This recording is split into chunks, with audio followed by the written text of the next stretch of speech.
Selamat datang di Suara Global, podcast yang membahas isu-isu tentang kemanusiaan. Saya Rafif, host Anda pada siang hari ini. Hari ini kami didampingi oleh Dr. Wita Melina, perwakilan PBB untuk urusan Timur Tengah dan pejabat informasi publik. Dr. Wita memiliki pengalaman luas dalam menangani isu-isu kemanusiaan di Palestina. Terima kasih telah bergabung dengan kami, Dr. Wita. The host said that you had an extensive experience working on humanitarian issues in Palestine, and he said thank you for joining into this podcast. Okay, thank you, Mr. Rapid, to inviting me to this podcast. I think this is really important to talk about humanitarian problem through this channel. Terima kasih sudah mengundang kami di sini karena ini sangat penting sekali untuk membahas masalah-masalah kemanusiaan melalui saluran yang tepat seperti podcast kayak gini. Dr. Wita, dari perspektif PBB, bagaimana situasi kemanusiaan saat ini di Palestina? From the UN's perspective, what is the current humanitarian situation that is going on in Palestine? Our report showing that we have a big problem about about basic services, like over 2 million children, like over 2 million people in Palestine and a part of West Bank can easily get clean water, food, or even education. So that's why we try to work with another group to help to solve this problem. Jadi berdasarkan laporan terbaru dari PBB, ada tantangan besar dalam penyediaan layanan dasar seperti ini, karena lebih dari 2 juta orang yang ada di Gaza dan juga sebagian wilayah di West Bank atau tepi darat ini mengalami keterbatasan akses terhadap air bersih dan juga layanan kesehatan dan kemudian juga pendidikan. Lalu program-program PBB apa saja yang saat ini sudah dilakukan dan beroperasi di Palestina? What are the specific UN programs that are currently operating in Palestine right now? Okay, for the program, we have a lot of important program like UNRWA. It's help in education and healthcare for Palestinian refugees, and then UNICEF. It's help children in Gaza and also their education. And we have the World Program, the World Food Program, that help us to make sure that people in Gaza still have food to eat. And also the UNDP, it's help for building and support the economy.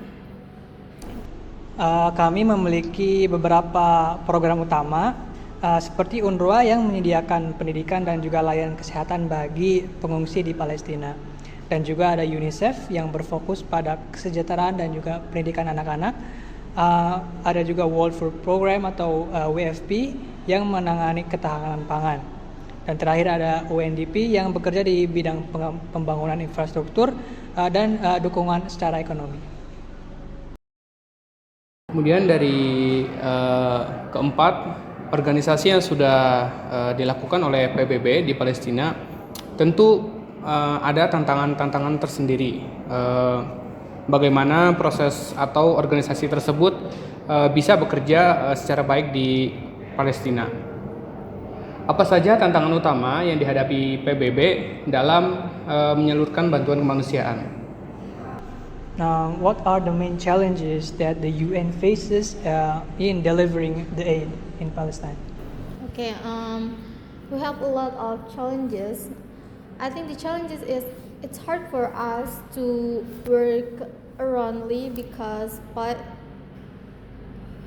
it's hard to us to work because people in Palestine can move around freely, and also about checkpoint, needing permits and area closure that stop us from bringing supplies and food.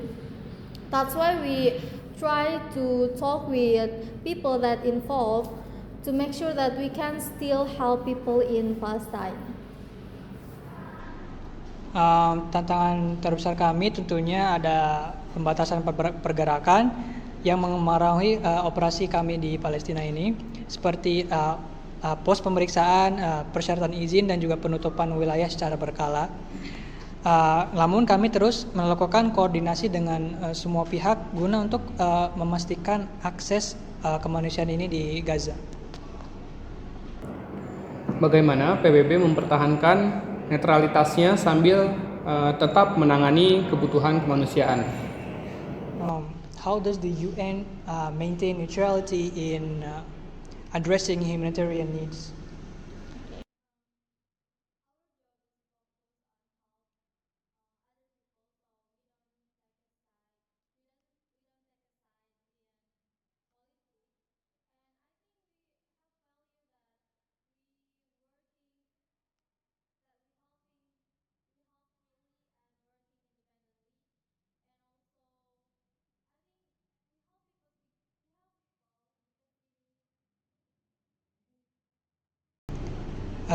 Jadi memang mandat kami ini sepenuhnya hanya bersifat kemanusiaan atau tolong menolong, karena kami hanya berfokus pada pengurangan penderitaan manusiawi tanpa mempertimbangkan aspek politik di dalamnya.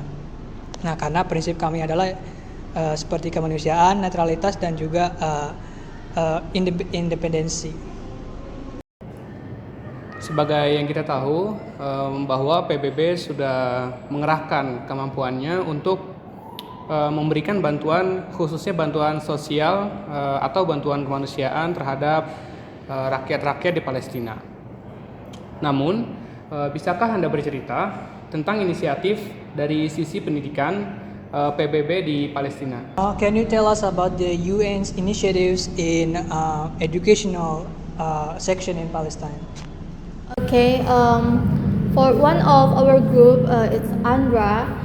There runs more than 700 school for 500,000 people in Gaza.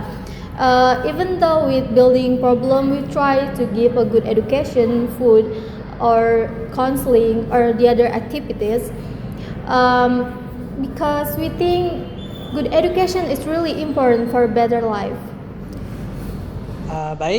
Dari UNRWA sendiri kami telah mengelola lebih dari 700 sekolah untuk 500.000 anak yang ada di Palestina. Meskipun kami ada tantangan seperti infrastruktur, kami tetap menjaga standar pendidikan dan menyediakan makanan, kemudian konseling, juga kegiatan-kegiatan yang lainnya. Karena menurut kami, pendidikan adalah prioritas utama untuk membangun stabilitas di masa yang akan datang. Peran apa yang dimainkan oleh komunitas internasional dalam mendukung upaya PBB? What role does the international community play in supporting the UN efforts? Okay, we need the money to keep our working, and they give us donation to help us run our program. And I think we also need their support in talk to make sure that we can still help people and we can keep them safely under the international law.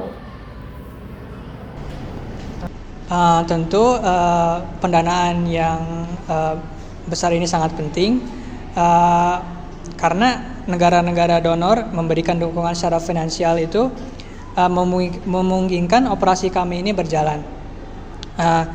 Kami juga membutuhkan dukungan secara diplomatik untuk menjamin akses kemanusiaan terhadap warga sipil sesuai hukum secara internasional.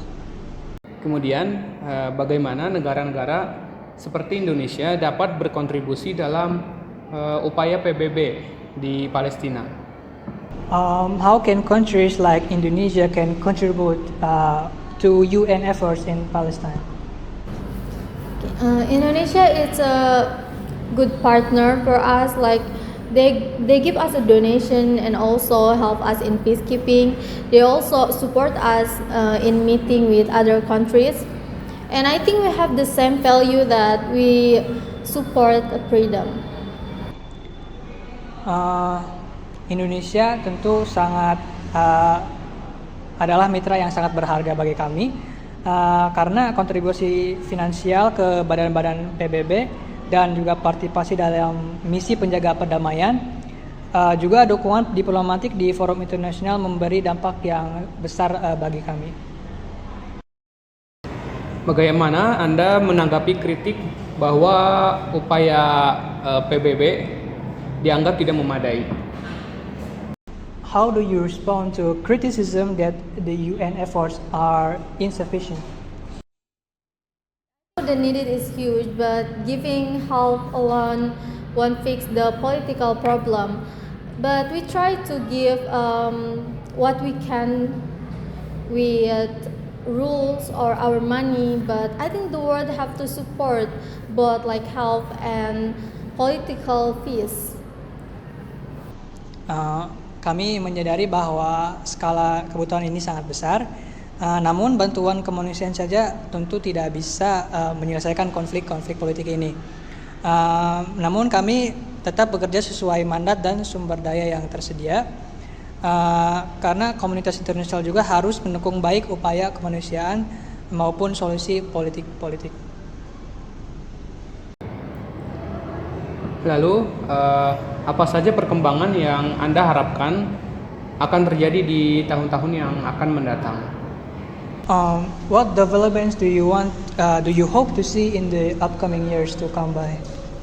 Okay, of course we hope we can help more people, and also we hope that we can get enough money for our program and see a better talk with the parties, but most of all we hope the Palestinian people can live a better life.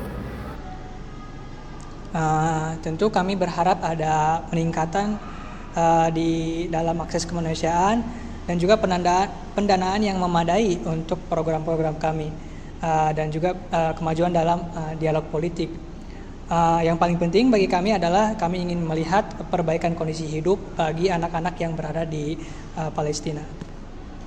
Bagi audiens Indonesia, bagaimana mereka dapat tetap terinformasi atau update tentang upaya-upaya PBB selama di Palestina?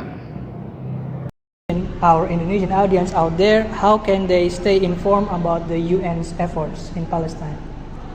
Okay, for the audience, you can check UN website, and also you can follow the update on UNRWA, UNICEF, or the other our group.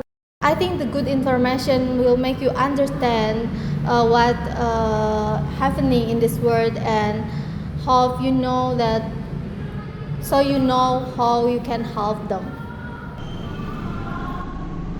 Baik untuk pemirsa yang ada di Indonesia, kalian bisa mengunjungi situs resmi PBB dan ikuti laporan-laporannya dari badan PBB yang tersedia. Karena informasi yang akurat ini bisa membantu kami dan masyarakat yang lain untuk memahami situasi yang ada sebenarnya di masyarakat. Dan juga bagaimana kalian bisa turut berkontribusi untuk upaya kemanusiaan. Apakah ada pesan-pesan terakhir dari Dr. Wita selaku perwakilan dari PBB? Are there any final messages from the United Nations? Okay, the UN is still focused on helping people, but we ask to the world to support kindness and peace, and also respect the right and the dignity. Dari PBB, kami tetap berkomitmen untuk melayani semua orang yang membutuhkan kami. Kami juga menyerukan kepada komunitas internasional untuk mendukung prinsip kemanusiaan dan bekerja menuju perdamaian yang berkelanjutan. Terima kasih Dr. Wita Melina dari perwakilan PBB telah berbagi informasi penting pada siang hari ini.